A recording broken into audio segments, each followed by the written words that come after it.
positions yet to fill, and there's a lot yet to go, and that we are still figuring out and figuring out where that's going to go. I think Chris and Jerry will give us a lot better idea once we visit with them later this afternoon. So that's our order of events for today. We don't plan on taking any breaks, so if you need it, get up, grab a cup of coffee, but I hope you come and stay with us and enjoy the morning content. So without further ado, I want to welcome in Dan Miller. Dan, well, thanks for joining us. Hey, Katie, thank you. I hope everything's going well up by you. We're doing good here in Alabama this morning. So, yeah, how cold is it down there? 30s this morning, not bad at all. A little bit of rain overnight, so we're always happy for that. That's cold for you down in Alabama, though. Up where we're at, Nebraska, the wind chill's quite chilly. We're down around 0 with wind chill this morning, and my Tennessee self is not ready for it. Yeah. So, yeah. Well, thanks for opening up this conference here this morning. I appreciate it, and I want to introduce you to a couple of our America's Best Young Farmers and Ranchers this morning from this year. I wanted to meet you to meet Emily Mullen. Emily has a dairy operation in Okeana, Ohio, and she also has opened recently a creamery, and that's what we're going to kind of focus on this morning is her creamery, her retail outreach to the community, and all that. The other person is Ben Neal. Ben is in Columbia, Tennessee. He has a beef calf operation, but he also has expanded into the retail sector with a butcher shop nearby in Spring Hill, Tennessee. So we want to talk to him about those specifically. But let me start this morning. Emily, tell us a little bit about your operation. Absolutely. Thank you so much for having me. So here at the Mullen Dairy and Creamery, this dairy's been in my family now for about 4 generations. I knew from a very young age that my goal was to, in fact, return home to the family's dairy farm, but I also realized that I wasn't going to be able to farm the same way my dad did and survive. So after I attended college and came home, even though I really wasn't supposed to come home, a lot of folks expected me to end up going somewhere else after continuing my education. I decided I needed a different revenue of cash flow that would be necessary for me to revamp facilities, but also just guarantee that I could make a living wage. And with that in mind, we actually started our business by making cow's milk based soaps and lotions because those retail items didn't have an expiration date. And from there, I eventually progressed into doing fluid milk. Now we have over 35 different flavors of fluid milk that we actually offer direct to our community here. We're able to retail in about 20 stores in our area. And one of the coolest relationships that we've managed to establish is actually with Crumble Cookie. We're a part of a Crumble Cookie study with their corporate branch where our milk is available in now 7 of their chain locations in Southwest Ohio, where they basically compare milk sales of our product in comparison to the typical product that they would get in bulk. Okay, thanks. Ben, let me ask you the same question. Tell me about your operation and tell me about the retail front that you've expanded into here in the last few years. Yeah, sure. So our operation is a little bit different in that I'm first generation. I grew up in a town of about 300 people where all I did was cattle and cut tobacco and hay, but got into mostly feedlot ruminant nutrition and started to have my own cow herd there, did some consulting for some other herds. Got into moving lot loads of cattle, which actually ended up being one of the things that made me realize that getting to the end point of the market was going to be important for us and being able to control the prices of things that we had. So even though I would raise or have premium cattle, sometimes the market would dictate I couldn't get a premium price. So we ended up purchasing a processing plant in 2016. Revamped it. We built in 1971, so it took a while to get it up to federal inspection. Redid it, ran it for about 5 years. During the pandemic, we actually started selling products to people by the cut on the side of the road. We had done farmers markets in that other time. And through the demand that we saw through that time is when we went to the butcher shop and went all the way out. Okay. And Ben, while I have you here, tell me about the butcher shop. Tell me how you went from the period of COVID where you were selling, like you say, alongside the road out of a trailer, and there was a decision made. You and your wife Lauren talked about that decision made to maybe we need to go to a full store and open up a retail outlet. Yeah, so it was, it was customer focused. So 2 things that went with that was that I also had always had off farm employment. while doing and running all the other businesses as well. So trying to make it to where we could both be full time together in a business was the family choice that we made. The other was on the side of the road. Yes, we had good customer base, but they're standing in the rain, they're in the heat, they're in the cold, and we could see sales dictated by weather. So what we were trying to do was find a way to where we could control that variable as well. We're in one of the fastest growing areas in the country, according to whatever data you want to look at. It's between 15 and top 20 growing cities. So this city had 6,000 people in it. When I was growing up, it has 55 to 60,000 by last census data. So those customers are coming in without buying habits. So it's good for a place like this to be able to open up too. I'm not having to retrain or grab customers that already have a way. They're coming in and looking for products like this. So it kind of fits the market. You had a customer base, if you want to call it that, from the trailer sales of about 1,000. You had a list of about 1,000 people, right? And that helped you make that decision to go to a retail store. But tell us about, you and I talked earlier this summer about your customer base. It's kind of unique, given you're in the Nashville area and all that, with some very large manufacturing facilities and all that. Tell me about that. Yeah, we're still growing that out and trying to find new ways to capture that demographic. I mean, that's one of the most difficult things for us, is to know how to market into who. I do say a lot of times in agriculture, we make great products. We just don't know how to tell anybody that they're great, how to go about it. We're a humble bunch of people. So when trying to figure that out, we've actually got in with a retirement community that's here. That's some of the people that really enjoy the products. We target with smoking groups and go with that. One of the things we've kind of learned is that a lot of what I call the soccer moms, but people that have multiple children, they have difficulty coming into a store and going to multiple places to go to. So coming to us for the meat and going to another place is a little bit difficult for them to get in and hit multiple times. So we're trying to find new markets and new avenues to be able to reach those people as well. Okay. Thank you. Emily, tell me about where your farm's located, and kind of, if there's a way to put it here, like kind of your retail market there, your retail, what is surrounding you in terms of the non-farming community, and what's the opportunity in that for you? Yeah, so where my farm sits geographically is a huge reason why my business plan is a success.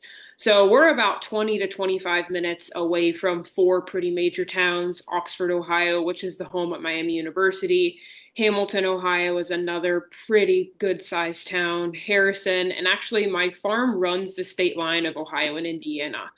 Brookville, Indiana has a huge lake that brings a ton of tourist attraction literally right in front of our farm every single summer. And being able to advertise on social media is really important.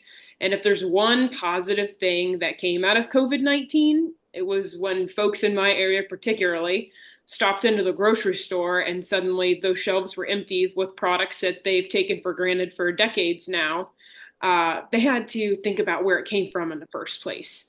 That's where social media played a huge role in our growth, because it simply took one person on one mom group chat on Facebook to say, Walmart's out of milk. What am I supposed to go get my kids for breakfast in the morning? And it takes one of our customers to say, well, we get ours directly from a farmer.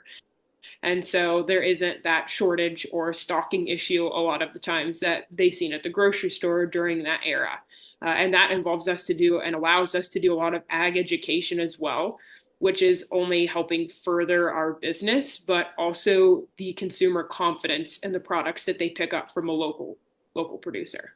Okay, you've said before that you realized early on, you're young, but you realized even earlier that you were not going to be able to dairy the way your grandfather dairied or your dad dairied. Can you go through that process that you kind of realized or discovered along the way that you had to go to this customer-focused part of your business?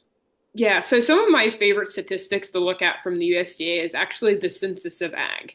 And so when my great grandfather founded this farm in 1898, 95% of the United States population was directly involved in production agriculture. That meant a huge amount of our country was responsible for feeding their own family. Well, my generation, it's 2%. Actually, it's probably going to be less than that on this next census, which means I'm responsible for not only feeding my family, But each and every person that I pass simply driving down the road each day is dependent on what we do here. But when you lose that story, you lose a valuable advertisement piece. And I also realize that as farmers, going back to what Ben said, we have fantastic products that are natural and they're the way they're supposed to be consumed. But we don't always do a good job of bragging on those products or educating just how much work it takes to get that milk in a jug or that meat in a package for people to take home and enjoy. And understanding that if I was going to survive meant that I had to capitalize on people choosing to invest their money in my product instead of the easy route of just simply stopping in a typical grocery store. It was really important to create that consumer customer relationship. And Ben, I want to ask you the same question, but Emily, let me stay with you just for a second here. So what I hear you saying, and I think what I hear Ben saying too, is there is a risk in not expanding. I mean, if you really didn't have the option of just being a dairy only business, that you, for getting a milk check, that you had to expand if you were going to survive. I tell people a lot, the new facility that I'm sitting in today, our cows are now milked on one Lely robotic milker. Over the last 2 years, roughly, I've actually downsized my herd from 100 lactating Holsteins to 65 because of the environmental changes and the rations being honed in so much closer and just the increased cow comfort. I'm producing the same amount of product off of 65 cows that I was 100, which is more profitable for me, but I also had to understand that a co-op check was not going to pay for this facility. Okay. And that's nothing against co-ops. They do a lot to help producers. But unfortunately, for as drastic as a change as I was going to have to make, I still needed to find a separate source of cash flow to ensure my existence continued. Okay, but the same question. You indicated the same thing to me when we talked, was that there was perhaps more risk in not expanding into a retail store than staying kind of where you were at. Yeah, I mean, you can look at the basic beef cycle for 10 years, between times from a cow-calf sector, which is what I mainly focus on. We do about 75% cow-calf, 25% stockers. I'll vary that a little bit by range and time of market. But that was the point, was to try to level out those times. I joke a little bit that, so you went from the 2014 cow market when everything was great. I bought the processing plant in the trough, and then we opened the butcher shop in 22. Well, now as the prices are high again, is the time I really don't need what we have, but it actually helped us level out a lot of the intent of growth and going forward. So you do see that with the decreasing cow herd, basically on the national level of, I personally think I'm going to run into what I call the risks of loss of scale. When it starts costing the feed truck more to show up to my place because he doesn't have 3 drops on the way, or those type of things, was something else that I think may be coming that I was trying to offset. Okay.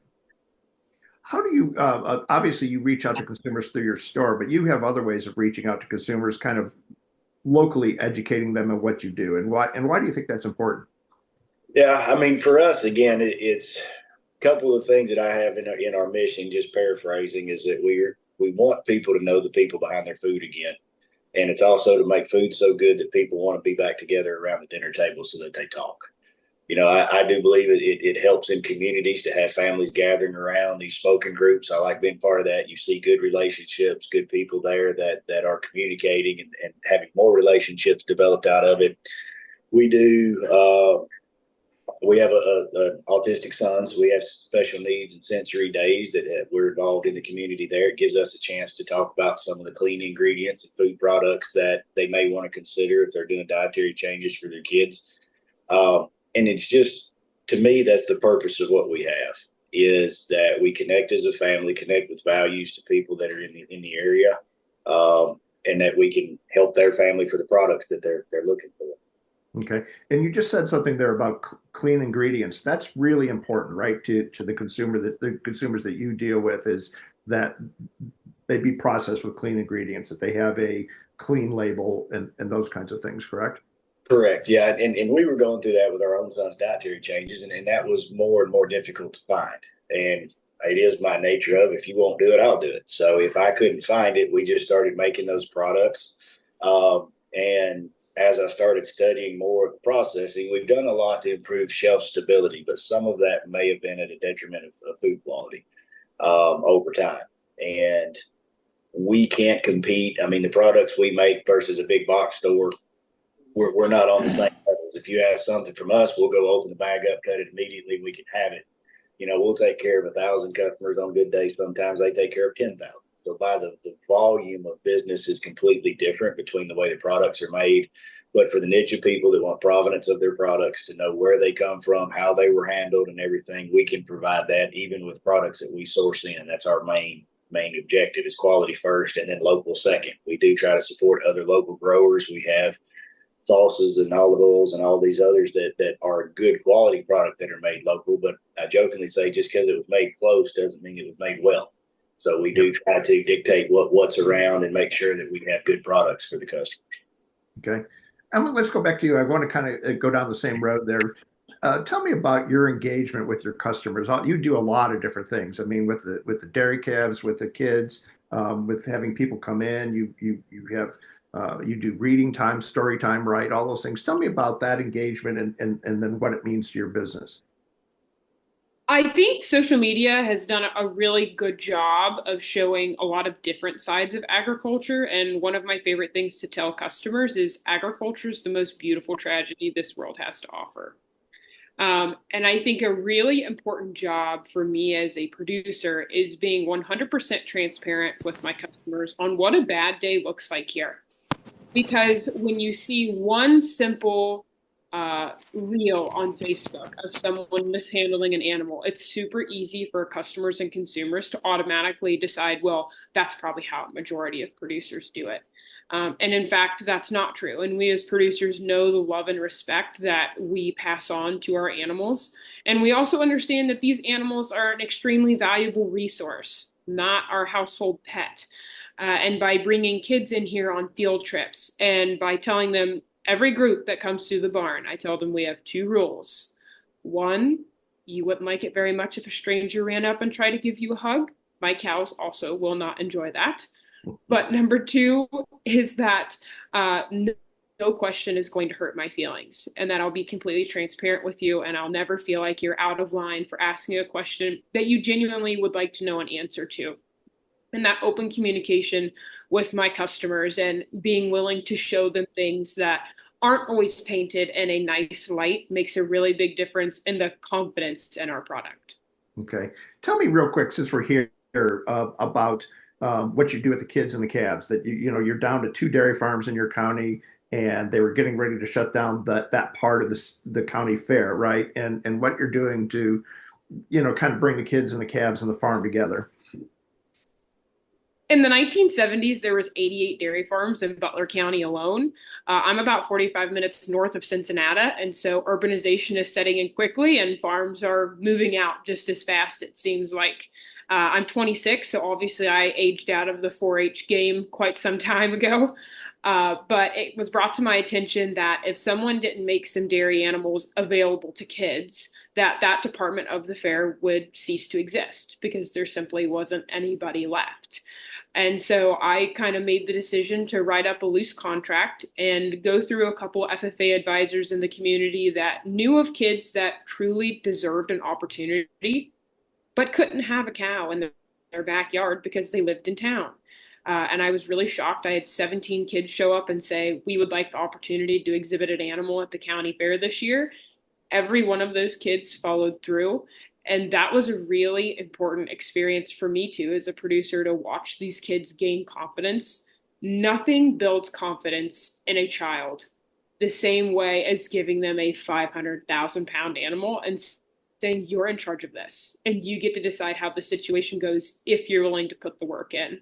Watching them develop confidence and belief in themselves over the course of the summer was awesome. But the most important thing that it did is those kids seen a lot. They spent a minimum of 3 hours in the barn with me every week, working with their cow and sometimes helping me bale straw, shoveling up feed, cleaning stalls, actually seeing what it was like to be a farmer behind the scenes when you're not in a tour. And what that did for me is now not only do I have 17 kids that are willing to say, hey, that's not how this actually goes when they hear a consumer speaking poorly of our industry. Each one of those kids have at least two parents and extended family members that are willing to take up that same fight. It's important that people hear about the care and the generosity and the love and respect that is put into the livestock that sustains our world from people other than those of us in the industry. They're going to believe a 12, 16, 18-year-old kid before they're going to believe me, a professional that's been doing this for my whole life. Okay. Those are the people that really get to make an impact. Okay, thanks. I wanted to ask you one thing. Could you give me, you talk a lot about social media, as does Ben and his wife, Lauren, but for you, give me an example where social media, you found that it really works for you. Facebook is really nice because I can create an event on Facebook and it's shared within my community. Like right now, we're doing Christmas card photos with baby calves. Ridiculous, but it works very well. And I'm tagged in a lot of Christmas card pictures. So it works out nicely for expanding the advertisement. But TikTok really gives me the ability to take people into the barn. And if I'm treating a cow for mastitis or I'm delivering a calf and I'm using, OB chains to pull it, I get the chance to explain why I'm using a chain to get a calf out of a cow. Most people don't realize that calf is 80 to 100 pounds. A twine string isn't always going to do it, and it's not the same as a human delivery. I get to be really raw with that footage, as long as TikTok doesn't take it down, and show what it actually looks like and be brutally honest with why we handle situations the way that we do. Okay. Thanks. Hey Ben, you and Lauren do a lot with social media, and I remember Lauren talking about Mention Us Mondays. Can you speak to that at all? What that is and what that does for you? Absolutely, sure. And I will say Lauren does a lot with social media, Dan. So I'll correct you there. But the Mention Us Mondays is, we try to, our big days are Friday, Saturday for the weekend times. And so she'll have people tag us back in the meals or whatever they prepare, and then we reshare those things. So that's actually what started our connection with some of the grilling groups, is that they were out smoking, doing different things like that. And then they would be at competitions and tag us with the products they got, because some of them had asked for special requests and things. We tried to help with that. So that's built a lot of that community back. And I mean, that's really what social media does, is it allows you to interact with 100 people or 1,000 people, whatever your followers are, overnight and immediately. And that's where she does a wonderful job with, as they're asking questions, she's answering those questions and keeping up with it, which makes our relationship work, because I might be on Facebook once every 2 or 3 weeks, so I don't even think about it with the work and the things that I have, but she's able to help with those customers. They'll ask me, she'll forward me the things that come from there, and I can answer them directly that way, or they can get contact. But it's just a way to reach a lot more people that a small company hasn't had from a marketing budget standpoint. Yeah, you may laugh, but I do remember one of the conversations was that Lauren says you guys do a lot better with your face on Facebook as opposed to a cut of meat or whatever. She said, I mean, I think the point was you could put meat on Facebook all the time, but when you put the producer on, when you show your face, when you show, just as Emily was talking about, that you put a face to the product, that really helps. Yep. And that was one, we actually went back and forth. I always wanted it for her to be the housewife, to be the one there doing it. But in the beef business, we actually algorithmically based, ours or my face has done better. So we've actually monitored those type of things too, to see what's there and what gets views and those things. But main point again that we try to focus on is customer contact and interaction. How that's the thing that we can offer. We're starting classes in stores now that we'll be using social media for. So we're teaching sausage classes. We're going to teach just basic cuttings 101 of a lot of the cuts of meat, especially a dry age cut. They're going to be a more expensive cut. And a lot of the younger generation that I've talked with has been more confused. They don't want to invest in a $50 cut and take it home and not have a good eating experience. So we're going to try to be doing that and using social media as well there. Okay. She chases you around with a camera quite a bit, right? She does. That's some point to contention at times. Let me do this. Go over there and take it. So we are trying to work on that too. Yes, but it is the business too. So yeah.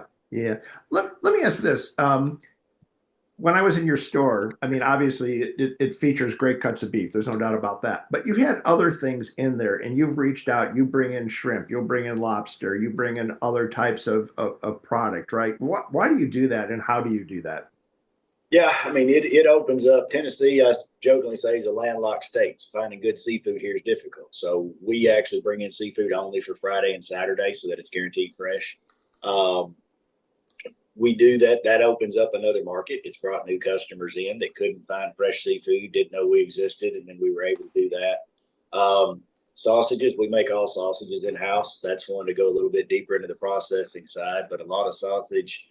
I'll leave it at doesn't have a lot of quality ingredients or clean ingredients to it. So when we make those, we're able to make a sausage or a broth that's a good experience for somebody. We make flavored patties.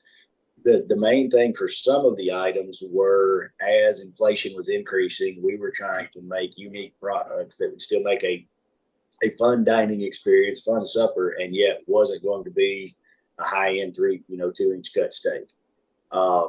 A lot of the other products, again, we bring in a tray packed poultry that is air chilled, minimally processed, doesn't have a lot of the water basis and things to it. So we're trying to focus on protein is really the goal.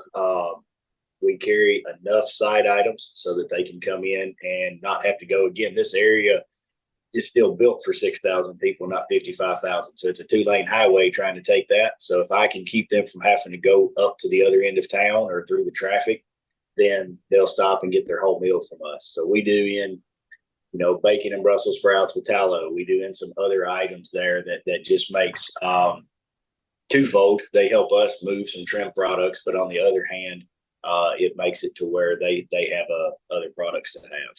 Okay, I want to back up just a second. Something you said earlier here is that you're bringing people in to basically show them how you make your product, right? How to make a cut, how you make sausage, and all that. You bring folks out to your operation too, and show them live. I mean, you told me how they want to know if they can run up and pet, kind of like what Emily was saying. Yeah. Yeah. So tell us about that kind of thing and why that, because that's a lot of extra time and a lot of extra preparation. How does that benefit you? Yeah, it does. That's what I joke a little bit with, for Emily saying they want to run up.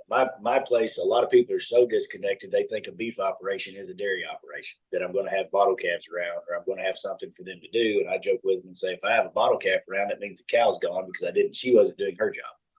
So my point for doing it again, though, is that a lot of people, I have realized, they think that an entire beef operation is simply and only a feedlot. They don't think there's actual cows grazing grass. They don't see how much open space they have.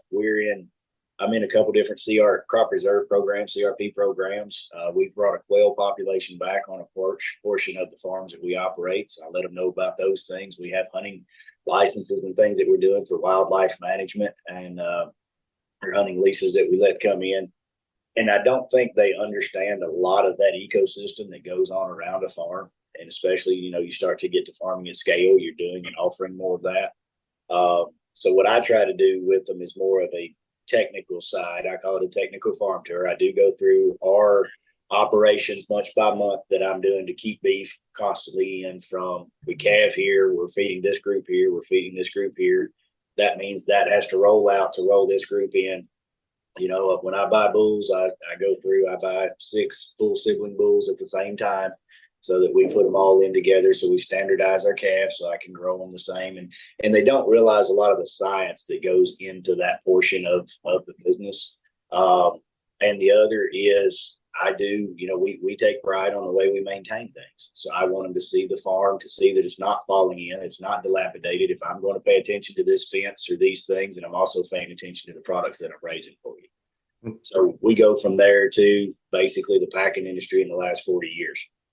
Everybody gets the fear-based marketing that goes on a lot of times in news media right now. So I try to cut through some of that to explain this is what that means. This is what that means. These are things that have happened along the way, and just spin to how are we different in that. Okay.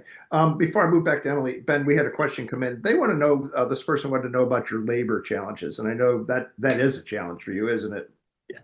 Yeah, when I have an answer to that, I'll let them know. So they have my email.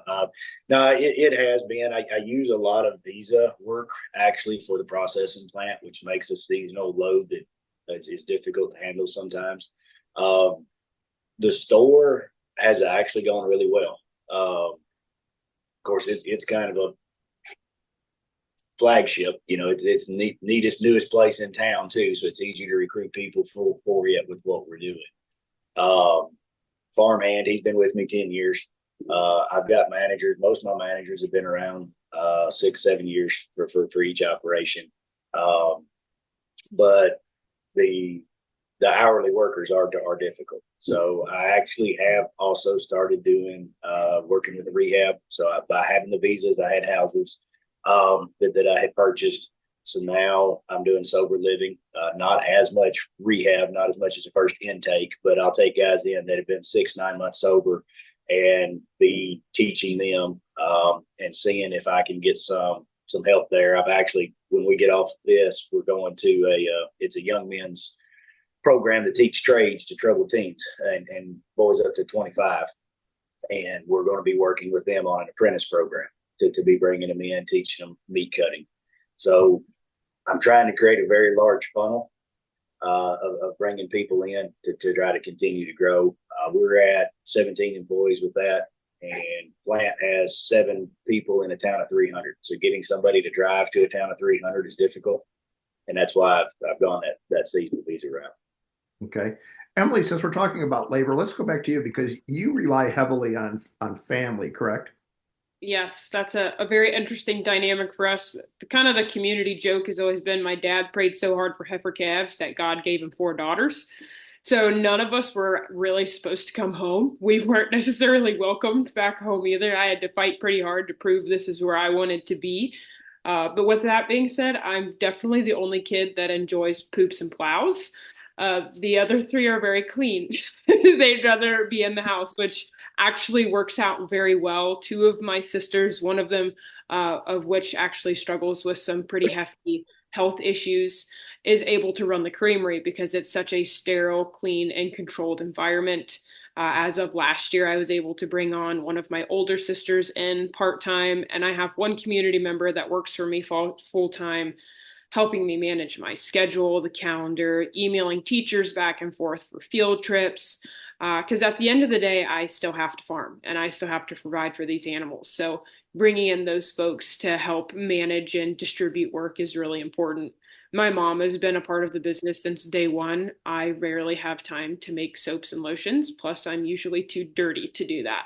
And so she has really headed up that side of the business for us as well. Even though I handle the marketing and the social media for it, you still have to have somebody putting those products together and having them labeled properly. And honestly, something that people want to look at and want to take home. How you dress up your product is really important and will play a lot into just how much you're able to sell.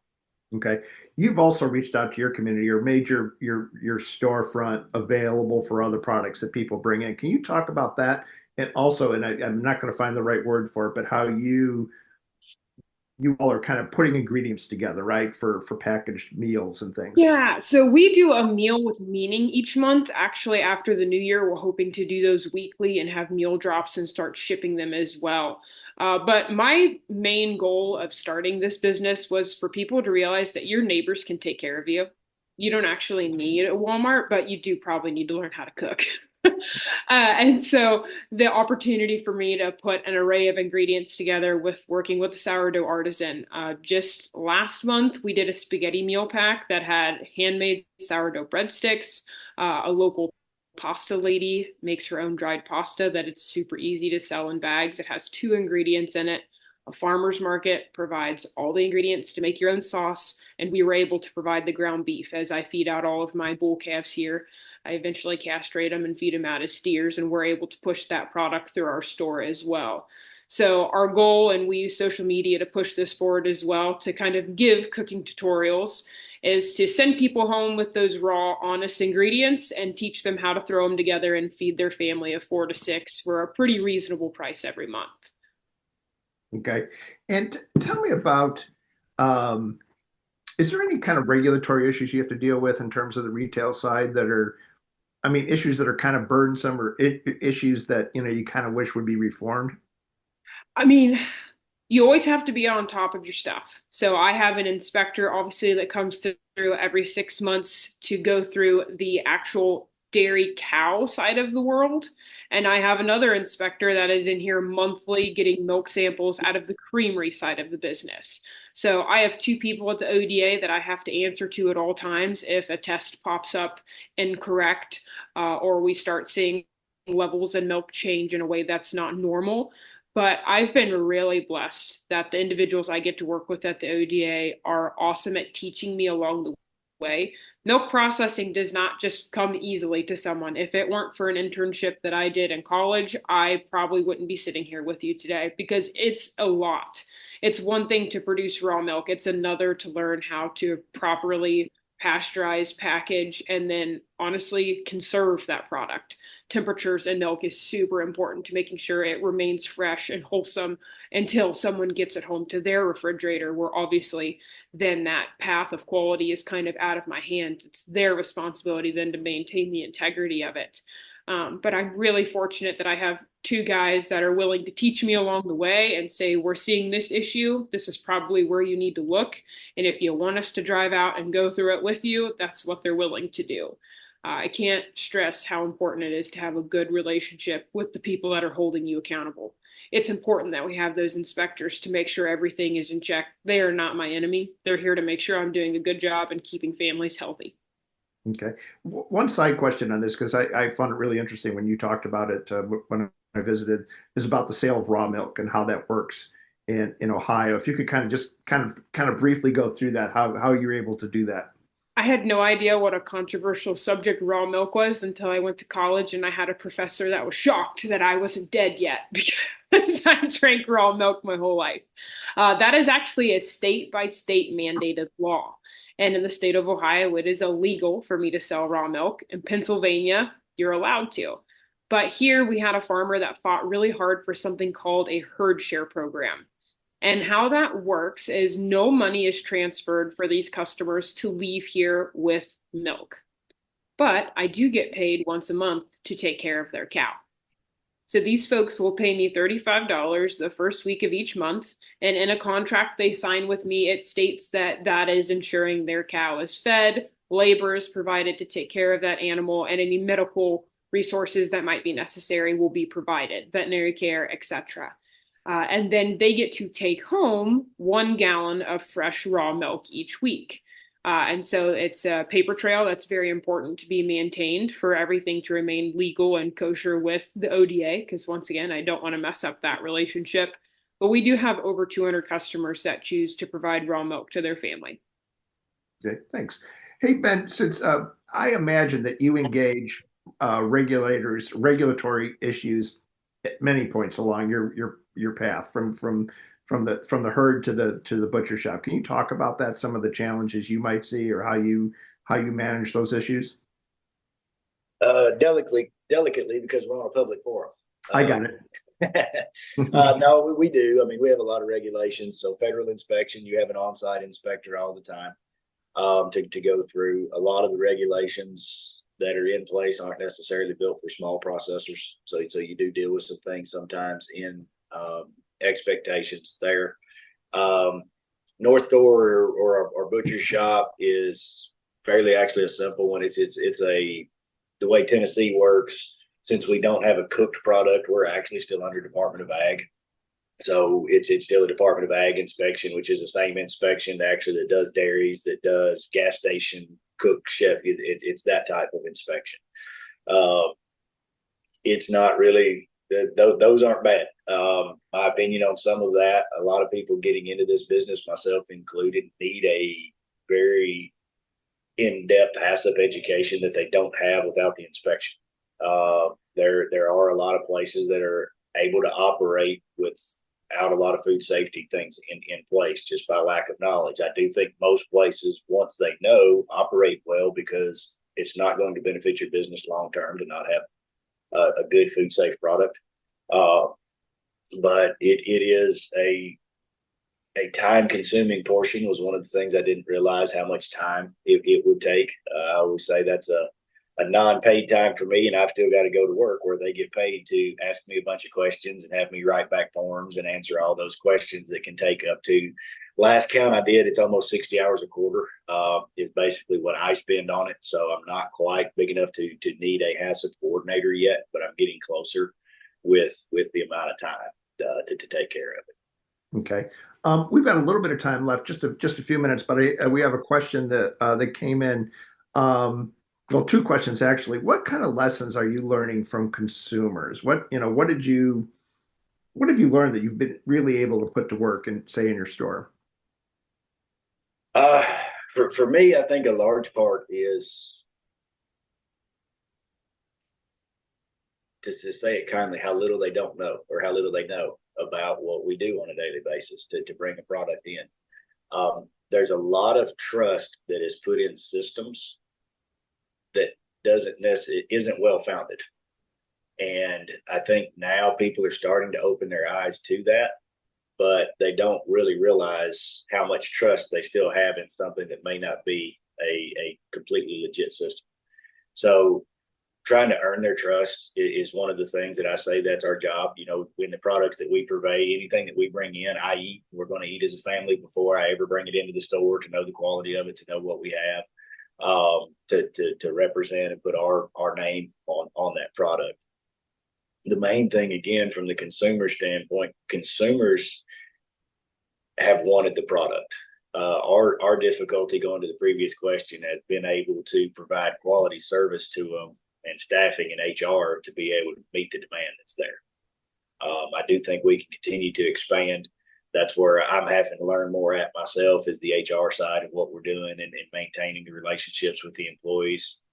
I've always jokingly said I'm a pretty good mule. I can go work, and that's not the hard part, but making sure the relationships and the organization is there for the team to communicate the same things that I say and I believe to the consumer when I'm not there is one of the things too.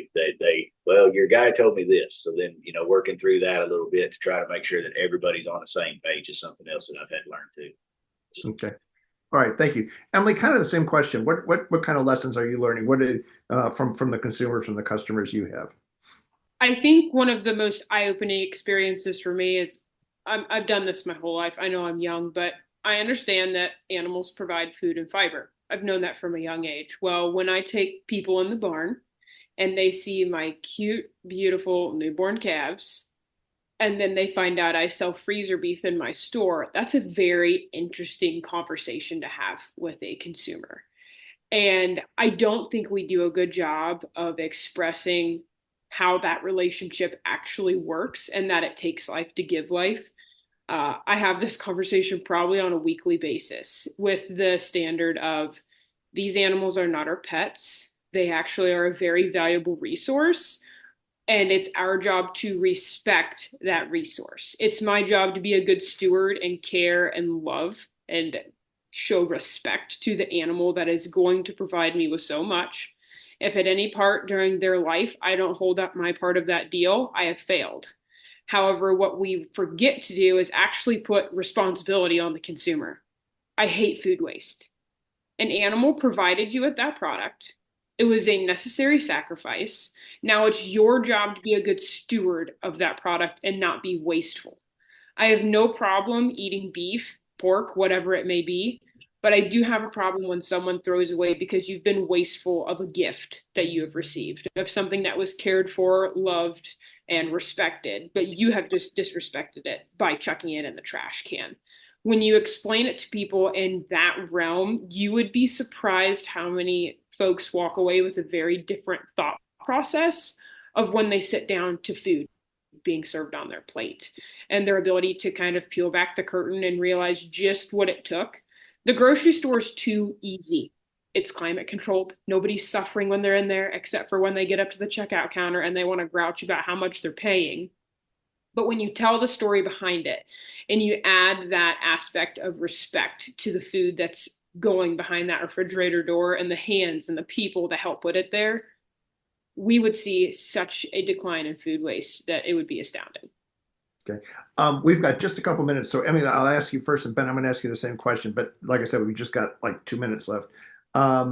You talked to me about using farm credit system, and that they've been really helpful, not only as providing resources for your new facility, but also advice, right?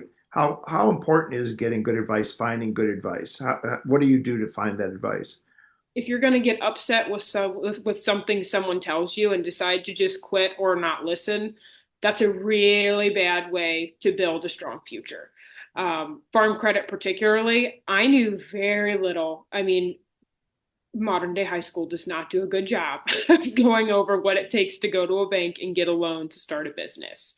Amy Weaver, who is my loan officer, spent hours out here with me, poring over books, tax returns, going over potential costs, potential profits, to decide that what I was doing, although a gamble, would most likely pay off. It's important to surround yourself with people that are a heck of a lot smarter than you are and absorb everything you can if you really want a shot at making it. Okay, thanks, Emily. Ben, how about the same question? What do you do to find good advisors, especially on tax issues? Yeah, I mean, I do have a full-time bookkeeper now and accountant to help with that. That was one of my first lessons to learn, was that I thought a bookkeeper was expensive until I had to pay the accountant to fix all the stuff I had done that year. So I do keep up with that from the tax side and for farm credit or whoever I'm getting financing from. I mean, if you can paint the picture, just like Emily said, of what you're doing and that it's a good idea, they want to lend money. But if you look like a big risk and you come in and say, I want to fill this dream and I have no idea how I'm going to pay you back, that's really not something that they want to probably get on board with. So it's understanding the things that they're asking, understanding the things they need from you, what ratios, what questions they're going to have. Use them, well, better term than use them, but go to them as a resource and ask them, what does this need to look like so that I can grow this operation? Don't go in and take a no the first time and be completely distraught and say they won't help me. Ask that loan officer what they need from you to make that work, and just take the long range view of that. All right. All right. Well, we're going to wrap it up. Ben, Emily, thank you so much for your time today. We really enjoyed it. We got some great questions in, so I'm sure people found it interesting as well. So, Katie, if I can turn it back over to you, I'll do it. I'm really glad you had that conversation. Can I ask you a little bit, Dan, just a little bit about what you take away from this class of America's Best Young Farmers and Ranchers? This class was real interesting because it had this. We don't intentionally go out for a theme for every class, but this class had 3 of the 5 young farmers had really retail outreach and are arms to their business. And that's been interesting to me for a long time. I remember way back in my career, a farm in Illinois where they had 3 kids. They all left for college. They all wanted to come back to the farm, and mom and dad were like, "Fine, bring a business." And that was always intriguing to me, was what it is they had to do. So this year's class, we had Emily. We had Emily with the dairy, Ben with the beef, and then we had a group that just 3 farm daughters up in North Dakota. They started making pasta. Pasta was kind of a family favorite. They put it in a lot of dishes, especially in the winter. They started, the 3 sisters, started working with pasta, kind of playing around with different recipes and things like that. And they felt like they came across this pasta that was 2 ingredients, clean label, that it was all important. They started selling it locally in local grocery stores, and eventually moved well beyond that. They're in 1,400 stores now, and still growing every day. So it was a nice opportunity to talk about their retail part of the business too. So as an extension to more traditional farming practices, if you have the right community, the right customer base, the right advisors, as we talked about there at the end, I mean, it seems like it would be, it's a great opportunity. But Emily told me during the interview that we did at her place is, it's not going to be for everybody. If you don't have that urban suburban community near you, if you don't have the ability to ship things maybe across state lines, it's maybe not quite the opportunity that it is for her and for Ben and for the 3 farm daughters. Well, I think that's really interesting to note because it's something I see or hear a lot of in different ways when I talk to young farmers. They've got some sort of a value added element to their grain farms. Either they're selling some corn for distillery or breweries or different things like that. And it's interesting that became sort of a part of our class of Best Young Farmers and Ranchers this year. Yes, it was. It was. And I should have mentioned with the Three Farm Daughters, their big breakthrough, big retail breakthrough is Whole Foods. They're selling their product in kind of the Midwestern part of that area of Whole Foods area. Um, when they got the call from Whole Foods to talk, they thought it might have been a scam. Like they didn't even think that it was a real email, but they were glad they followed up on it. So that was kind of a big breakthrough for them. So there are these opportunities. Yeah. Well, I'm really grateful you had Emily and Ben on this morning. I feel like, full disclosure, I am one of Ben's customers. Right. So that's why we had you do this interview instead of me, because I am a customer and biased, and I acknowledge that 100%. His beef's delicious. Yep. Yep. Got the kids out for a farm tour this summer and made their days. Yep. They have quite a business. Yep. Wonderful. Thank you so much, Dan. I appreciate all of your help. And we look forward to seeing more about our best young farmers and ranchers. You can find details on them on dtnpf.com. Thank you. Yes, thank you. All right. All right, and I want to go ahead and take a quick break. We are going to discuss farm policy, the future of the Farm Bill, the next administration on the Hill, and much, much more. We're going to take a really quick break here and be back in about 5 minutes. Stay tuned.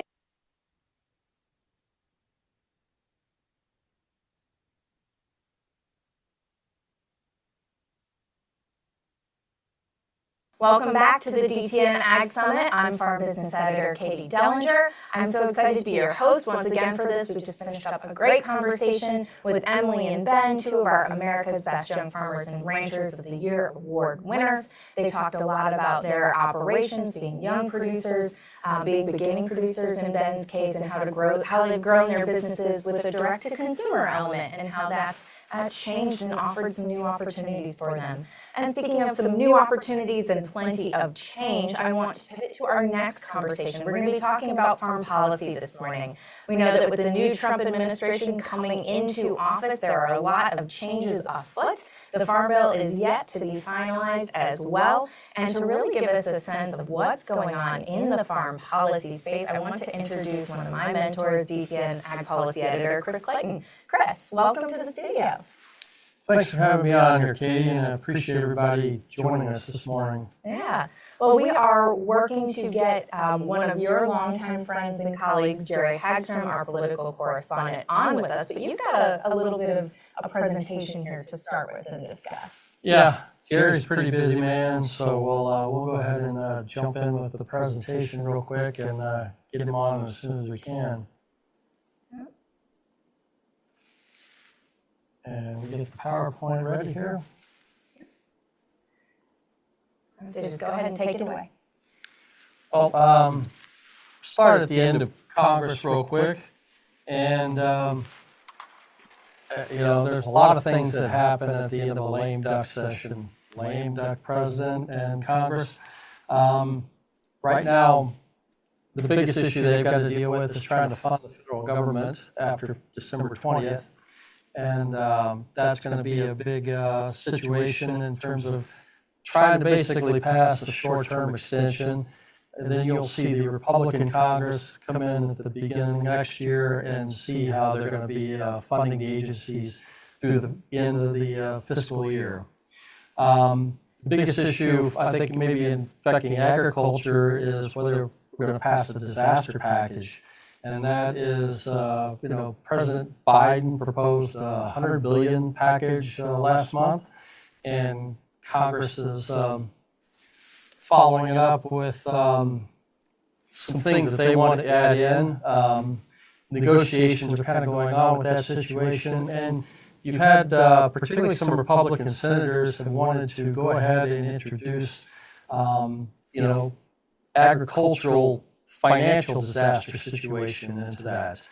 Senator John Boozman, the ranking member, he'll be the Senate Agriculture Committee chairman next year. He's been on the floor proposing and talking about this issue of the finances for agriculture. And if you looked at the farm income numbers that came out this week, crop producers have seen $25 billion less in income this year than last year. So that is really kind of the big thing that we're kind of watching is what's that disaster package going to look like at the end of the year, and how might it include some of the economic problems, even if you were not in a natural disaster area. So that's kind of the key thing that we're kind of watching forward between now and maybe December 20th, when we see Congress take some actions there. And then President Trump now is, President-elect Trump is now putting forward his different cabinet positions. His agriculture secretary nominee is Brooke L. Rollins. She was not somebody who was on anybody's short list at the very beginning of this process, but she is very well known to the president. She was an advisor to him in his first term, and then she runs the America First Policy Institute, which primarily focuses on issues that the president-elect has been focused on: immigration, energy policy, foreign policy issues. There are a lot of ties to the cabinet already with the American Foreign Policy, American First Policy Institute, and the Trump administration going forward. Rollins is interesting. She has an ag degree from Texas A&M. She's a Texas native. She was considered the White House chief of staff, so she's obviously got a lot of influence with President-elect Trump and some of the other key leaders on his team. And she is viewed as somebody who is going to defend agriculture against maybe some of the issues that might be brought up by Robert F. Kennedy Jr. And taking a look.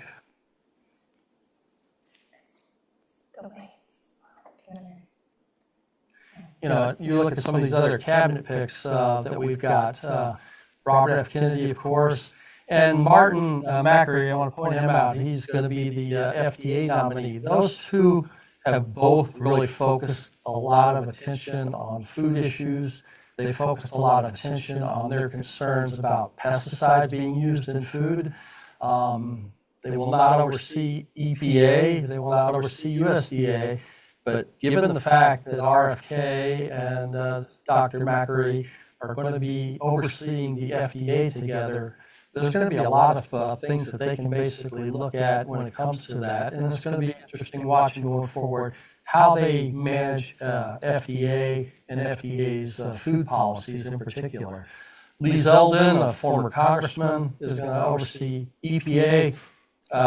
He did not vote for the renewable fuel standard, but we've had a few senators already say, they think that he's going to be fine when it comes to managing the RFS and biofuel policies going forward.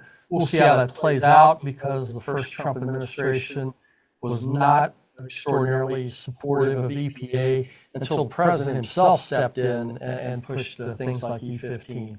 And then you've got Jameson Greer, who worked under Robert Lighthizer at the U.S. Trade Representative's office in the first term, and he is now going to be the head of USTR going forward. There are a lot of other positions that have not been filled.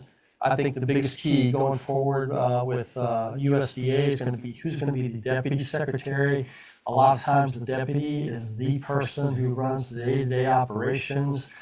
We know Chuck Connor ran USDA for basically 2 years as the deputy and as a temporary ag secretary under the Bush administration. So I think you're going to see that deputy secretary position is going to be really pivotal, given that Brooke Rollins doesn't have a whole lot of experience at USDA.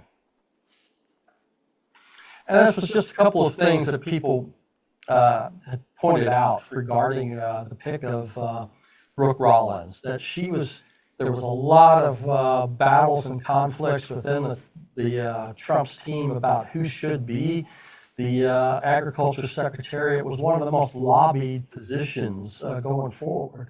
And, RFK pushed for somebody that he wanted to be as an ally. And they see Rollins more as a pick who's going to focus on supporting the agricultural interests that are already in position. So it's going to be interesting to see. We know that President Trump kind of likes to have people from different points of view and seeing the arguments go back and forth within his administration. And I think that's currently what you're going to see going forward when you have RFK, if he ends up being the Health and Human Services Secretary, and Brooke Rollins. So looking at the Farm Bill, we're kind of in a wait-and-see mode, basically. And I'm going to bring in Jerry Hagstrom on that, and we're going to talk a little bit about the Farm Bill going forward. Jerry, how are things going in Washington right now? Well, I'd say things are going very slow, and then they're suddenly going to pop because Congress has to pass a bill by December 20th to continue funding the government. If not, the government would shut down, and nobody, neither the Republicans nor the Democrats, want that at this time, the beginning of a new administration. And so that's kind of where we're at. But we definitely don't expect to do a farm bill this session because there just isn't the time.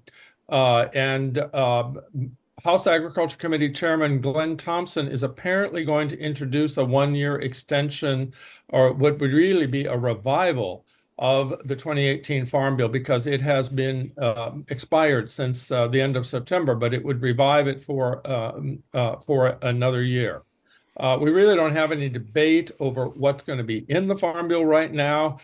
People are focused also on disaster aid and whether that would include just physical disaster or whether it also do something on what's called marketing problems.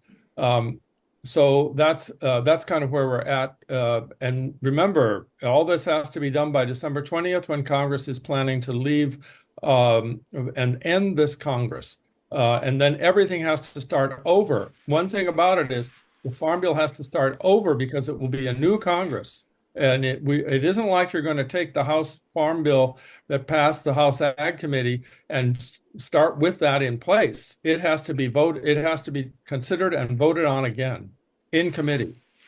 Well, it's an interesting box, I think, that they put themselves in because Republicans in the Senate said they really wanted to have a Republican-led Farm Bill. They wanted to see with President Trump. And yet now you've got Senator Boozman from Arkansas pushing aggressively for disaster aid that you said as we deal with market conditions.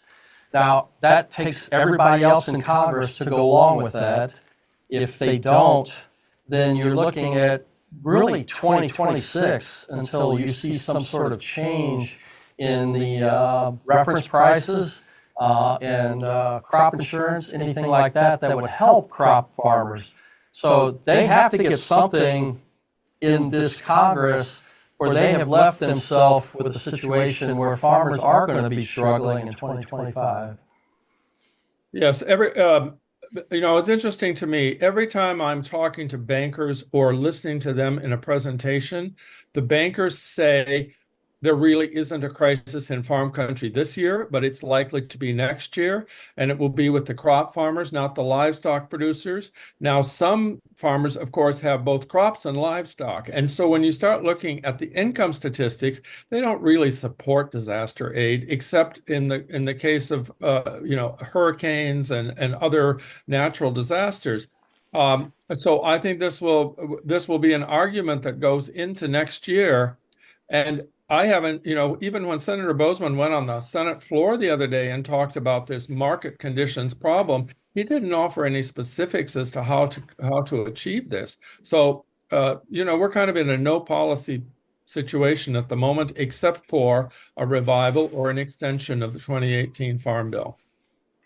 Well, that's why I wanted to go to the next slide and focus on the tariffs and the Commodity Credit Corp.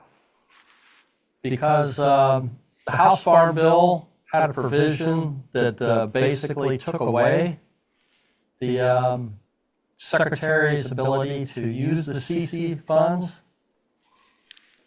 And they did that, I guess, assuming that we were going to have a Democratic president, we were going to have a Democratic Secretary of Agriculture, and they needed the money.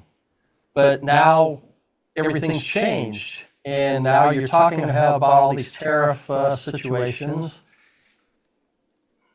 and we just can't seem to understand what's going to happen there. What's your kind of understanding how that CC situation is going to play out? Well, Chris, first of all, I would say that it's complicated to try to understand what Trump's really going to do with tariffs. What happened this time in his tariff proposals is different from the past, because in the past he's been talking about using tariffs to achieve economic goals, to increase American manufacturing. And by the way, both parties want the votes of the manufacturing workers. That is the core of this whole debate. And in this election, Trump got a lot of those. But when you say you're going to put on tariffs in order to stop drugs coming into the country and stop immigration, that's an entirely different argument, and it is using tariffs for a different purpose. So exactly what Trump is going to use these tariffs for, these tariff arguments, is unclear. And then Justin Trudeau, the Prime Minister of Canada, went to Mar-a-Lago and met with him, and now Trump isn't talking about tariffs.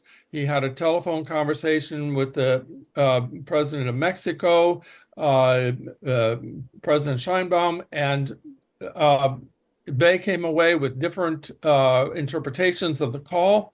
So this is hard to know. Now, on the CCC, the proposal in the House Agriculture Committee and a vaguer one on the Senate side would restrict some of the uses of the CCC. It's something called Title V of the Commodity Credit Act.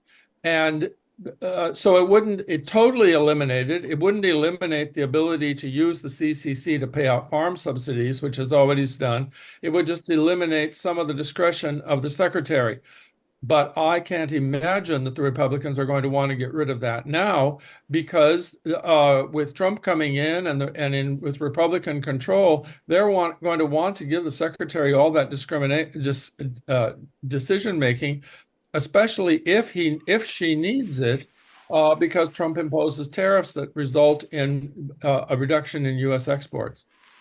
But kind of the wild card on that was that G.T. Thompson said that he needed the CC funds because he was looking at essentially $50 billion of increasing farm programs over 10 years. And that was what he was using as the offset on that. And so if he doesn't have that, if he takes away his own authority to control it, then he's got another hole when it comes to funding funding his reference price increases and all of that. That's right. The Republicans have gotten themselves into this position now because they don't, can they go to the whole Congress and say, we have to have more money for agriculture one way or another? Are you going to cut some program in another part of the government in order to pay for this? Because I don't think they can actually cut SNAP benefits. That's the old new term for food stamps. I think there would be too much of an uproar about that. So where are they going to get the money? And besides that, the Congressional Budget Office said that they wouldn't grant more than $10 billion in budget authority if you did restrict the CCC. I will make one other point about the CCC. A House Ag Committee staffer said to me they wanted this restriction on the CCC so that a future president would not impose these tariffs without thinking about what it would do to farmers. And of course, I don't think Trump would pay any attention to that argument. He's going to do whatever he wants with tariffs. I mean, in the last few weeks, the proposals to deal with tariffs are so broad. He's certainly not thinking about farmers when he's talking about this. Well, I mean, that was the issue in 2018-19. Sonny Perdue used CCT for $23 billion over those 2 years. And Congress didn't complain too much at that time. So it's going to be really a fascinating situation going forward, because you either have trouble with the Farm Bill or you're going to be restricting that CC funds to use going forward. Well, I've even said that that it could be years before we pass a new farm bill. And my model for that is the Healthy Hunger Free Kids Act, which authorizes the child nutrition programs like WIC and other things, and school meals. And that hasn't been reauthorized since the Obama administration, because they can't reach agreement on how to do it. And so that you could just keep extending the 2018 Farm Bill for years and years until finally there is a crisis, and then they do have to pass a new bill. But the House now, I mean, they lost John Duarte, lost in California, so they're down one seat. It's like a 220, 215 situation. So we already know there's this block of Republicans, maybe 50 or 60 or so, who never vote for a farm bill. They have to have Democratic support, and that's why the House Farm Bill hasn't been put on the floor in the last 6 months, right? Right. Exactly. We have no indications that the Freedom Caucus is going to support the Farm Bill. So they're stuck in that position. As they keep saying, it has to be bipartisan, both in the House and in the Senate, in order to get the bill through.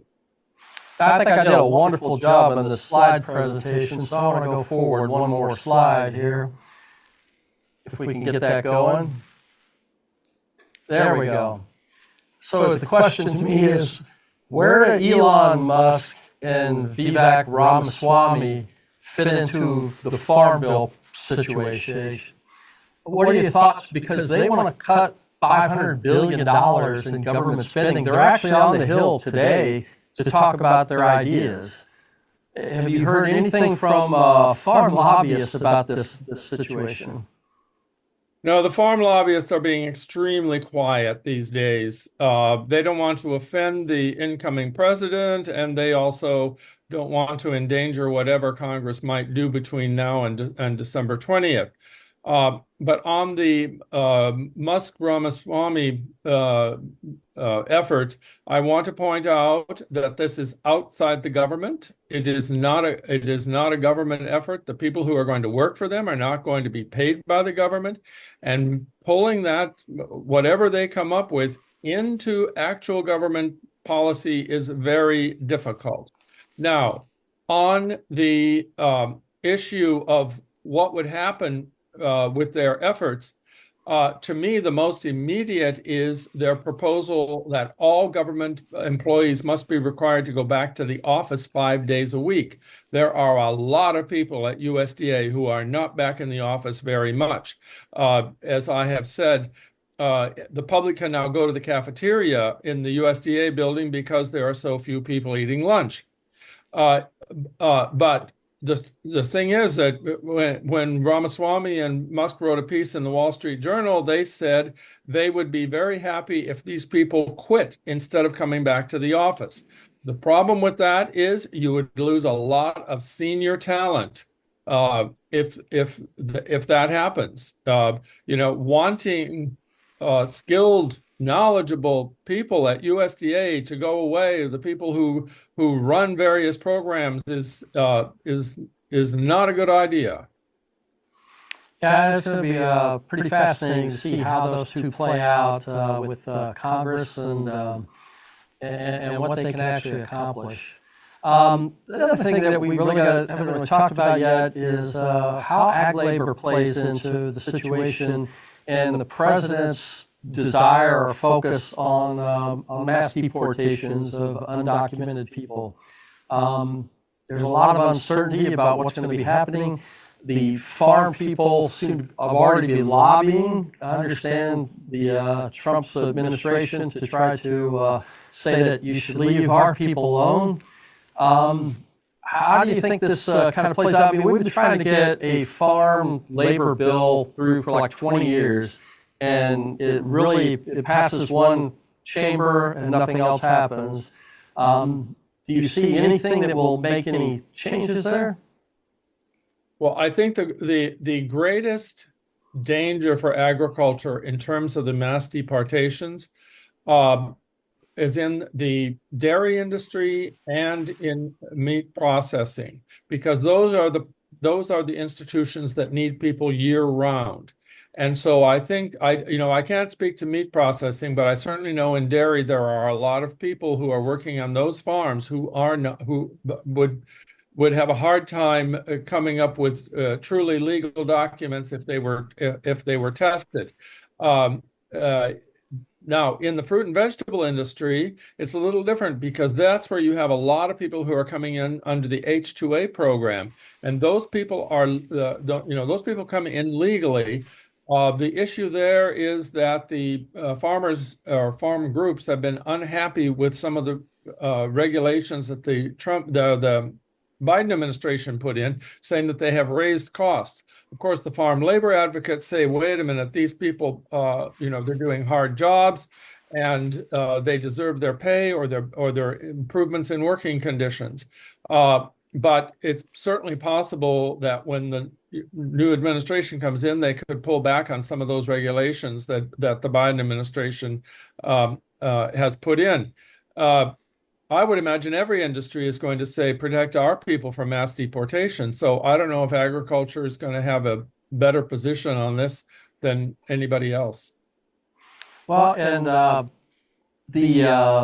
one of the first things they've already been talking about doing is this reconciliation bill that would early on include energy and border security.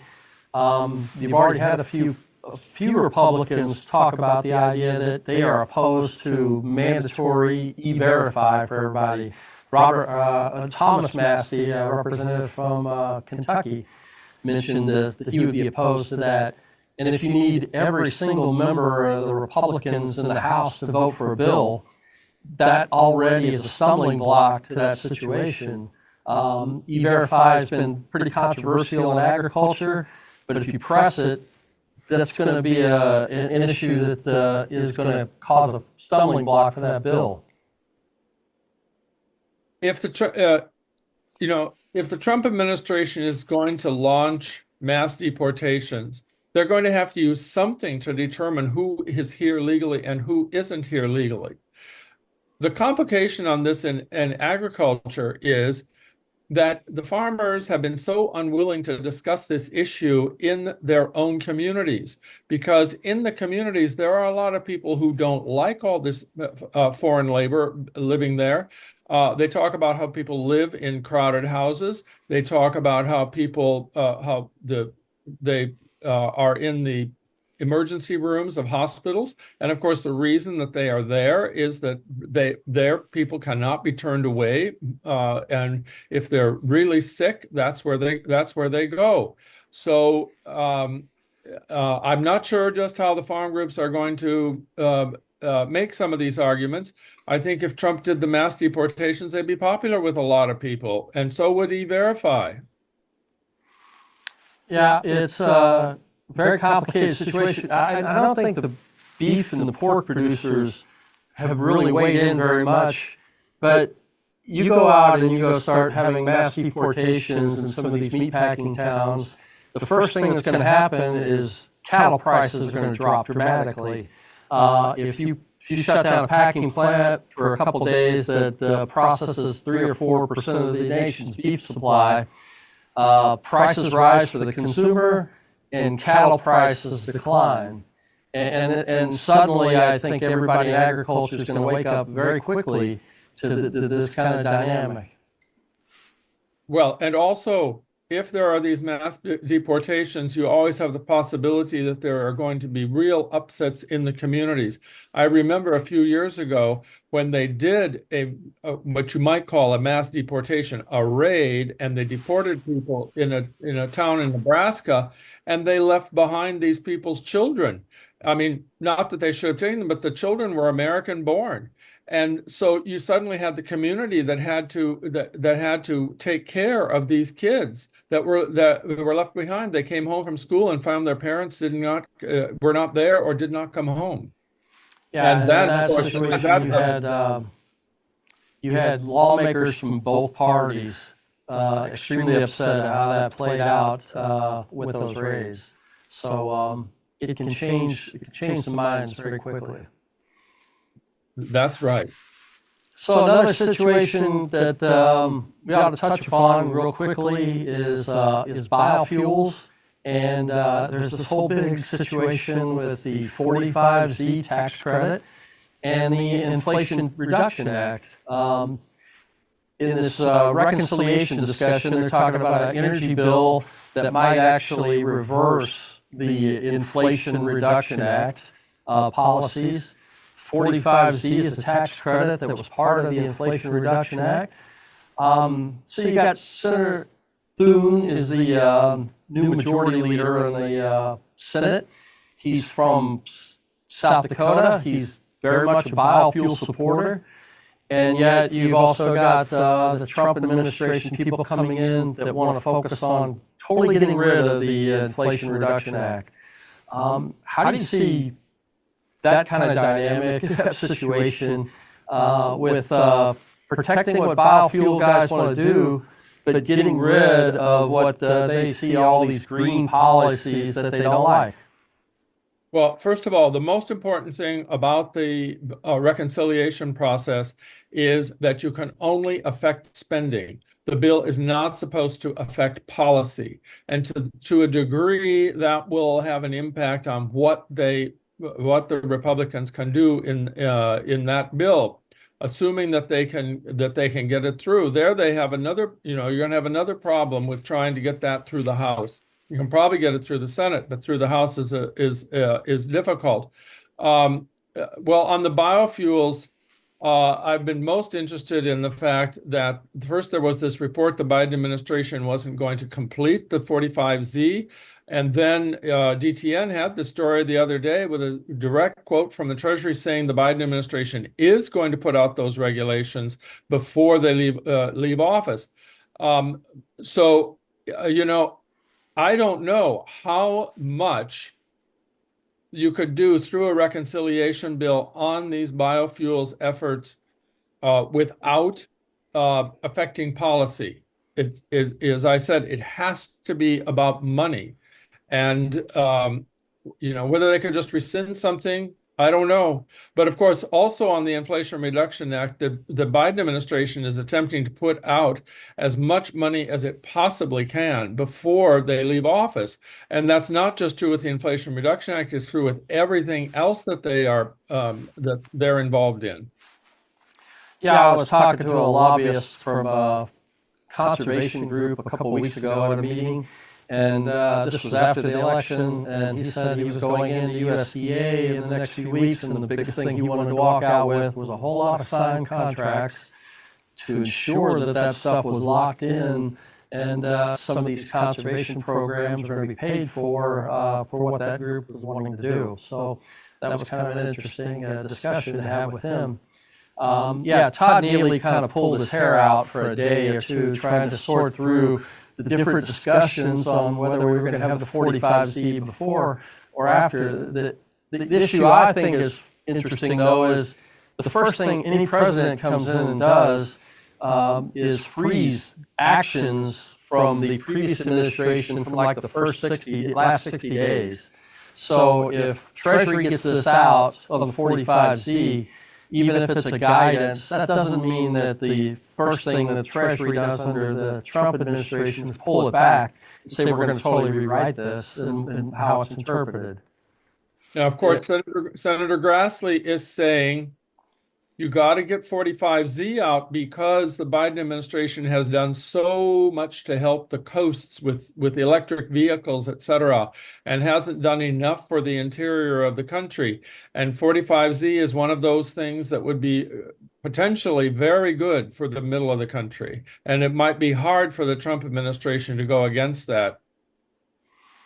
Yeah, it'll be an interesting it'll be one more wild card to watch in the next couple of months. Is just how 45Z breaks down. It's critically important for these ethanol plants if they want to get into aviation fuel, if they want to sell more into California or some of these other low carbon states as well. So we'll have to just kind of see what happens there. But really, with the Trump coming back into office, the biggest thing in 2025 is tax cuts.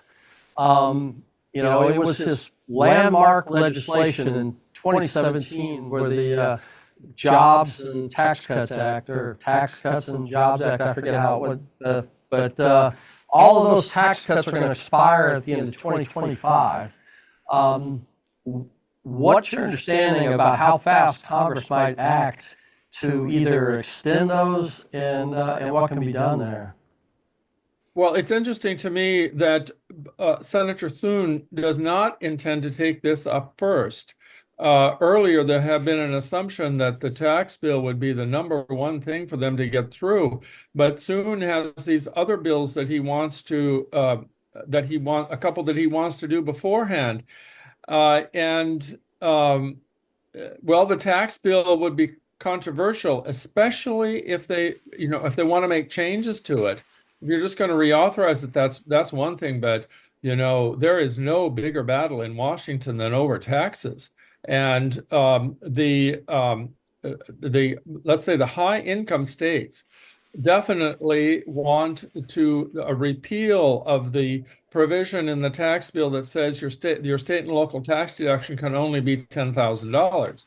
And that is a very interesting thing because both the far left and the far right agree that they like that provision, that limitation, because they say that keeps the left says people should pay this, and the right says this can force the local government, state and local governments from not doing so many social programs. But if you're going to change that, that's going to be a big battle, and I'm sure there are many others too. There's the question of the estate tax and what happens with that, because it would go, the deduction or limitation would go down if you don't pass the tax bill again. Yeah, there are going to be no billionaires in the Trump administration who might be interested in the estate tax. Probably not me at all. But Trump, he got all of these working class people to vote for him. He talked about eliminating taxes on tips, eliminating taxes on overtime, eliminating taxes on Social Security benefits. All of those things are apparently really expensive. So it's not just extending the 2017 cuts, but trying to fit all this stuff in there and then paying for the regular stuff in government. Well, indeed. How are you going to cut more and more and more? The only advantage that he has is that at this point, neither the Republicans nor the Democrats seem to worry about the debt.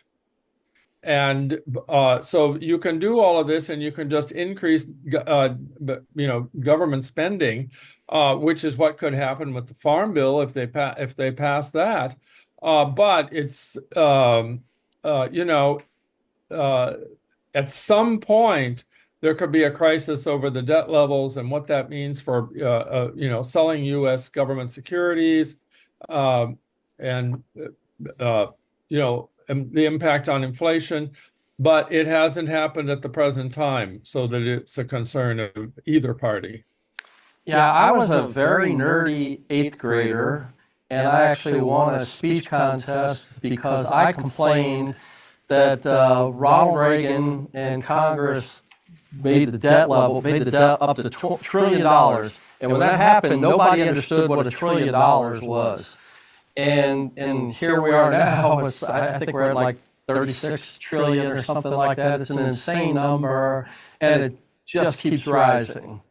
And you keep thinking all the time, when is this house of cards going to fall?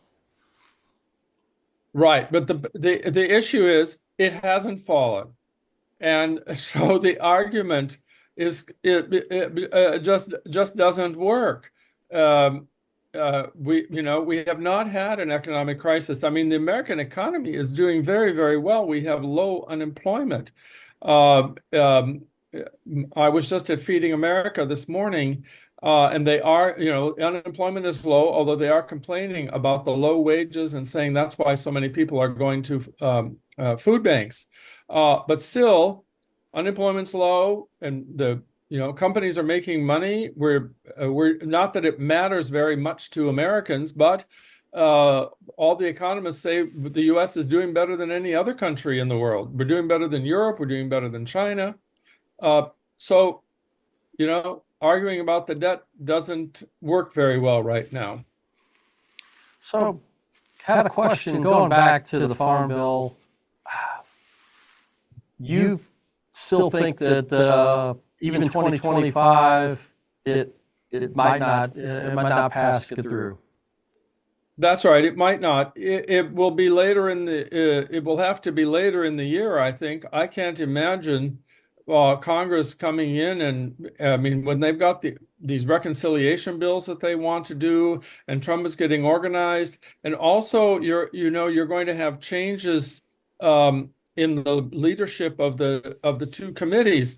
Senator Klobuchar from Minnesota will take over as ranking member from Senator Stabenow, and now Senator Boozman, the Republican, will be the chairman. And as much as Stabenow is criticized for bringing out her text of her bill late, Boozman has never put forward the text of a bill. So you're going to have to start with that. And then on the House side, Thompson is there, but as you said and I have said, we don't think that they'll want to get rid of the CCC authority, which is a problem. And then on the Democratic side, at the moment, we have a contest over who is going to be the ranking member. Whether Congressman Scott from Georgia will stay there. He is being challenged by both Angie Craig from Minnesota and Jim Costa from California. So we have to wait there and see what happens. Yeah, that's an interesting situation with the Democrats in the House. They're trying to clean out the old horses. They've already done it with a couple of them. David Scott's, he's an incredibly nice, articulate guy, but he's 79. He's got some health issues, and we know that sometimes he's been a little ineffective. And Angie Craig, younger, I think she's in her 40s, and then you've got... she's 52. She's 52, okay, I'll always give her credit. But it's an interesting situation in the House Agriculture Committee. When will they decide vote on all those chairmen? Are they going to wait till the new Congress sits down? I've been trying to find that out. I am told that the Democratic Steering Committee makes a recommendation to the Democratic Caucus on who these should be, and so the Democratic Steering Committee hasn't been named yet. So I don't know if they're going to do it now in December or if it will happen in early January. By the way, they put out the schedule, and Congress is coming back on the 3rd of January. So they're going to have 2 weeks there before the inauguration. And it's a Friday, which is an interesting day to come back. I guess they want a weekend in Washington because they're also going to be in session on Monday. I was surprised at that date. I thought, well, why did you just wait till Monday the 6th or something like that? But anyway. We haven't seen the Senate schedule yet. At least I haven't, but I assume it will be somewhat similar. Well, Jerry, we're going to go ahead and wrap up unless there's something else that you think we haven't touched upon or missed at this point. Well, I would say the subject that hasn't been brought up between the two of us is the impact of Robert F. Kennedy Jr. as Health and Human Services Secretary. When I talk to people in Washington, that is the biggest concern because of his opposition to pesticides and ultra-processed foods and his advocacy for raw milk. I did a column in the National Journal about this today. Of course, there's a question of whether or not he will get confirmed. And I would say if he doesn't get confirmed, it's mostly going to be over his opposition to vaccines. That's the hottest issue in the general community. But among the ag people, the question is how much could he do at FDA and what impact would he have on trying to influence policy at EPA and at USDA. My conclusion is it just depends on how much President Trump believes in what RFK Jr. is saying. He certainly said all these things, but did he just say them to get the RFK Jr. presidential voters to vote for him, or does he really believe these things?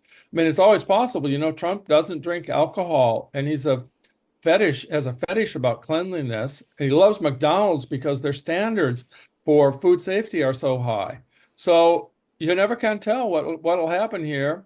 You know, Well, he's a real contradiction because you're going into this idea that everybody thinks they're going to reduce regulations.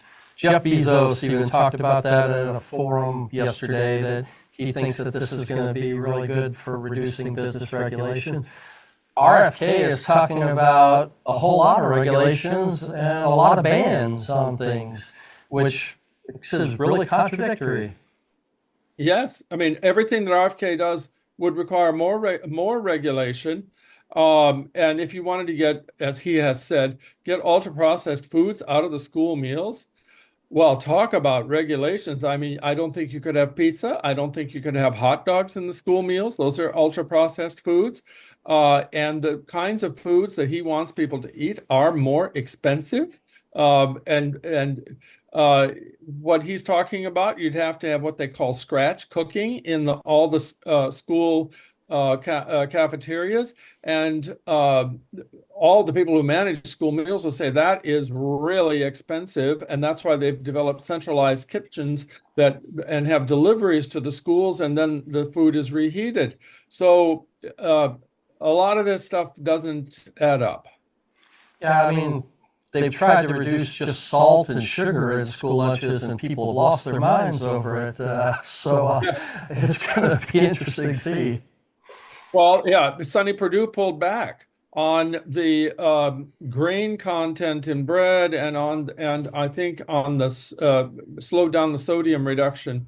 And so how you could have all that Robert F. Kennedy wants to do, I can't imagine. Well, Jerry, I'm going to be out in D.C. next week. I'm looking forward to seeing you and hoping you know of all the good Christmas parties that might still be out there next week. I want to thank you for joining us, and for everybody else on this discussion, I hope everybody has a great Christmas and holiday season. Well, thank you. I've been happy to be here. And Chris, I'm looking forward to coming to Washington because we only really have 2 weeks left, and it's too much for one reporter to handle. Well, thanks a lot, Jerry. I'll see you next week. Okay. Good day. Well, it's always so great to have Jerry with us. He's got a good perspective there from Washington, and there's certainly no shortage of things to talk about in the ag policy space, Chris. Well, thanks for having us on, Katie, and really appreciate it, and look forward to hearing what's going on with the rest of the summit. Yeah, what are some of the things you're going to be looking for in D.C. next week? I'm going to be trying to talk to a few of the lawmakers that want to become the ranking member of the House Agriculture Committee. I've already reached out to Jim Costa, California, and Edgy Craig's office. And maybe we'll get lucky and see Brooke Rollins is running around the Senate somewhere, and hopefully maybe catch her going into an office or something like that. Well, that's one of the fun parts about being a journalist in D.C. You never know whose path you're going to cross into. Like the one time I literally almost ran into John McCain. That's right. I'm still upset about that moment. Yes, personally. But thank you so much, Chris. I appreciate it. We're going to take a really quick break, and then we're going to bring back on Progressive Farmer Editor-in-Chief Gregg Hillyer. He's going to talk a little bit more about our America's Best Young Farmers and Ranchers Award program, pull together a little bit about what we heard in our discussion today, and tell us a bit more about what's new with the magazine. We'll see you back in just a couple minutes.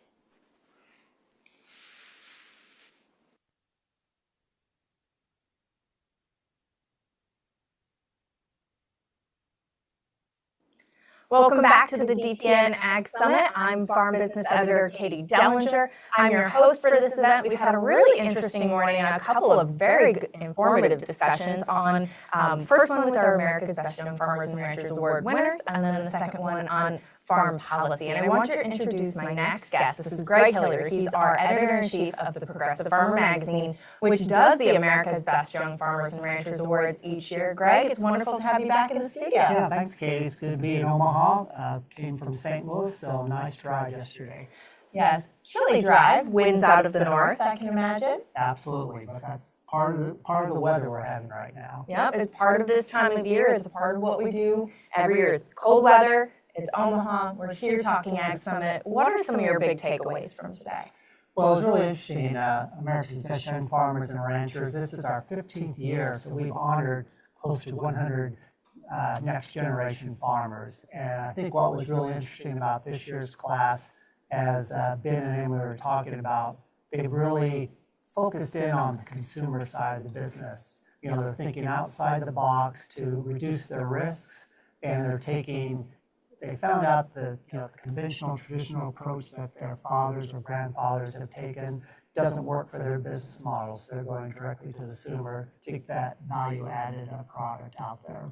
It's something that I hear of a lot from when I visit with young producers or producers who are around my own age, is that they're trying to find an added value aspect to their businesses. I know several that do distilleries, several that sell into breweries, different, you know, consumer-facing trends, trying to have those. And it's interesting that that was such a theme among our class this year. That's right, especially with Ben and Emily. They took COVID, for example, when people were really focused on where does our food come from when we were having those shortages on the grocery shelves. So they took advantage of that and started connecting with consumers directly. COVID, you know, one positive of it for them, it provided to propel their businesses so they could expand to where they are today. And I think they've done a really good job. They all talked about connecting the consumer to the farmer and where their food comes from, how it's produced, and things like that, and really forming that connection and relationship with their customers. Mm-hmm. Which I can speak for, just taking my kids to Ben's farm and having them in. It was the first time they've been in a farm truck. Sure. And my daughter still asks, how are the cows? And she moved out the farm truck. It was very adorable and scary. Right. Yeah. She was 3. Exactly.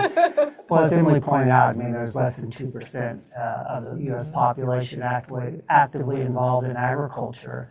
And as we get that separation from generation to generation, people don't have a true understanding or appreciation for the food production system and all the work that our farmers and ranchers do to put food on the table for not only U.S. consumers, but people around the world. And then on the flip side of that, people not understanding what U.S. producers do. And it's like we have this massive farm bill that we do we're supposed to do every 4 years, 5 years. And we've just been extending the 2018 Farm Bill. And that's one of the many issues that we talked about in our second session today. Right. I'm certainly no policy wonk, but Chris and Jerry are the best in the business when it comes to following ag policy and farm legislation. I think my big takeaway from it is that, you know, farmers and ranchers always deal with so much risk, but uncertainty just adds that another level to that risk. And not having up-to-date farm bill. I mean, the farm bill was passed, you know, 5 years ago, 6 years ago now. The conditions have drastically changed, and they need a better farm bill to match the economic conditions that they're operating in today. One thing I always take away, or one thing I've really taken away from Chris and Jerry lately on this political uncertainty is like, yes, there's uncertainty, but there are some systems of checks and balances, and things move slowly. So it's not like on that January 20th, that things are radically going to change. RFK is not going to come in and ban all pesticide applications everywhere. That there are checks and balances and processes, and then it sounds like listening to Chris and Jerry, it could get kind of sticky. Yeah, I mean, obviously there's a lot of speculation right now with the new administration coming in and the nominees for the different cabinet positions. So again, that just raises that level of uncertainty, not only for the farmers and ranchers, but the entire ag industry. What's going to happen? I mean, is it going to go from one extreme to the next, or where we're going to see a compromise where it's more the middle ground? Mm-hmm. It's going to be something we're just going to have to watch and see, just like a lot of things in agriculture right now. This uncertainty is only going to resolve with time. Yeah, absolutely. And that's why, you know, Jerry and Chris are on the front lines. We'll be sure and bring that information to all of our readers. Yeah. Gregg, looking at what we talked about today, what's something that you would really ask farmers to think about, or maybe noodle over when they're talking with at the coffee shop or with their families later today? Yeah, I mean, I think for the young farmer segment, I think you walk away with just the enthusiasm and optimism they bring their businesses, how they're looking to do things differently, but yet to honor the legacy, of taking care of the land and having a life on the farm, a way of life on the farm, but also to build their business to be more profitable. I mean, certainly economic times are pretty challenging, especially for crop farmers right now. But again, there's always that sense of optimism every spring when you're putting that crop in the field, and hopefully the next day will be better. Yep. And I think we're going to be talking about a lot of the pertinent issues to what's going in for that upcoming crop tomorrow. We're going to get really into our weather and our grain market and cattle market outlooks. Right. I mean, that's a full day for tomorrow morning. We've got our lead analysts and ag meteorologists who are, again, the best in the business. They'll bring some really good insights and perspective and analysis on commodity markets, cattle markets, and what to expect in the weather in the months and weeks ahead. Yeah. So with that, I think we've already told you quite a bit about what's going on for our schedule tomorrow. We're going to lead off with DTN Ag Meteorologist John Baranek talking about his weather forecast into 2025. Rhett Montgomery, our new lead analyst, will be doing his first presentation at the DTN Ag Summit. We're very excited for that. Yeah. And then we'll close the show with DTN Livestock Analyst Shaylee Stewart, really looking at what's ahead there for the cattle markets and what those cattle producers can be looking forward to. So before we leave, Greg, any final thoughts? Anything you want to leave our audience with today? Yeah, I just want to thank everyone who joined us this morning. I hope that you join us again tomorrow morning, and just want to wish everyone a very Merry Christmas and a Happy New Year. Thank you so much, Greg, and we'll see you all back here tomorrow morning at 9 a.m. Central Time to open up our discussion about 2025's outlooks for the weather, grain, and cattle markets. Thanks so much for joining us, and have a great day from DTN.